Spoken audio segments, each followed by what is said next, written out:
السلام علیکم ورحمۃ اللہ وبرکاتہ۔ دوستو آج ہم بات کریں گے بحرین کے بارے میں۔ بحرین خلیج فارس میں ایک جزیرے پر مشتمل چھوٹا سا ملک ہے۔ سعودی عرب جنوب اور مغرب میں واقع ہے اور شاہ فہد پل سے بحرین منسلک ہے۔ خلیج فارس میں مشرق میں قطر ہے۔ قطر اور بحرین کے مابین پل بنانے کا 2008 میں منصوبہ شروع کیا گیا تھا، جو کہ تاحال ابھی تک شروع نہیں ہو سکا۔ یہاں کی صدر زبان عربی بولی جاتی ہے۔ دوستو یہاں کی آبادیات کی بات کریں تو بحرین کی آبادی کی اکثریت منامہ اور محرک شہروں میں رہتی ہے۔ 2010 کی مردم شماری کے مطابق 70% آبادی مسلمان اور مسیحی، جو بحرین کا دوسرا بڑا مذہبی گروہ ہے، ان کی آبادی 14% ہے، جبکہ ہندو 9% اور بدھ مت 2% ہیں۔ بحرین میں 4 بڑے مذاہب اسلام، مسیحیت، ہندو اور بدھ مت پائے جاتے ہیں، جبکہ بہائت، سکھ اور دروز سمیت متعدد دیگر عقائد والے بھی کچھ نہ کچھ لوگ پائے جاتے ہیں۔ بحرین کی نسلی شناخت کے بارے میں فائنانشل ٹائمز نے 31 مئی 1983 کے ایک تحقیقی مضمون میں لکھا کہ بحرین مذہبی اور نسلی دونوں طرح مخطوط ریاست ہے۔ گزشتہ 10 سال کے عارضی تارکین وطن چھوڑ کر بحرین میں رہائش پذیر کرنے والوں کی کم از کم 8 نسلیں پائی جاتی ہیں۔ اسلام بحرین کا ریاستی مذہب ہے اور تارکین وطن کی آمد اور غیر مسلم ممالک سے مہمان کارکنوں جیسا کہ بھارت، فلپائن، سری لنکا کے باعث 20ویں صدی کے آخر تک ملک میں مسلمانوں کی مجموعی تعداد میں کمی ہوئی ہے۔ بحرین کی 2010 کی مردم شماری کے مطابق 70% آبادی مسلمانوں پر مشتمل ہے۔ آخری سرکاری مردم شماری 1941 میں ہوئی تھی۔ آبادی کے لحاظ سے 53% اہل تشیع مسلمانوں پر مشتمل تھا۔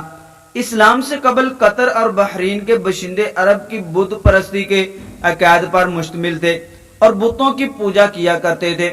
7ویں صدی عیسوی میں اسلام نے پورے عرب میں کامیابی سے اپنے جھنڈے گاڑ دیے۔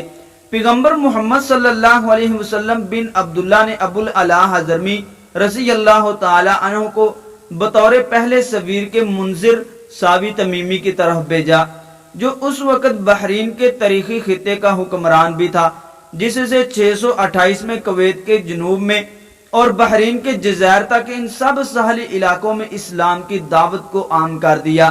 منذر نے اسلام قبول کرنے کا اعلان کر دیا اور بحرین اور قطر، کچھ فارسی جو قطر میں مقیم تھے، ان سب نے عرب باشندوں نے اسلام قبول کر لیا۔ یہ بحرین میں اسلامی دور کی شروعات کا آغاز تھا۔ دوستو خیال کیا جاتا ہے کہ بحرین میں مسجد خمیس قدیم ترین مسجد ہے، جس کی تاریخ عمر بن عبدالعزیز رحمت اللہ علیہ کے دور سے جڑی ہوئی ہے۔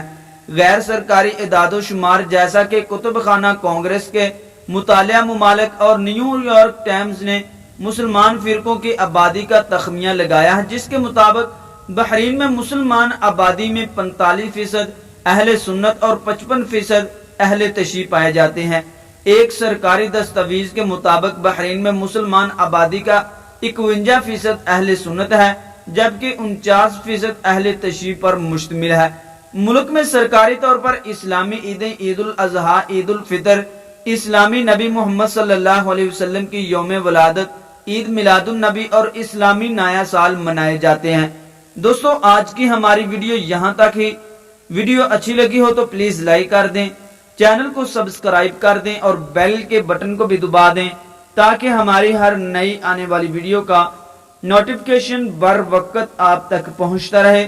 السلام علیکم ورحمۃ اللہ وبرکاتہ۔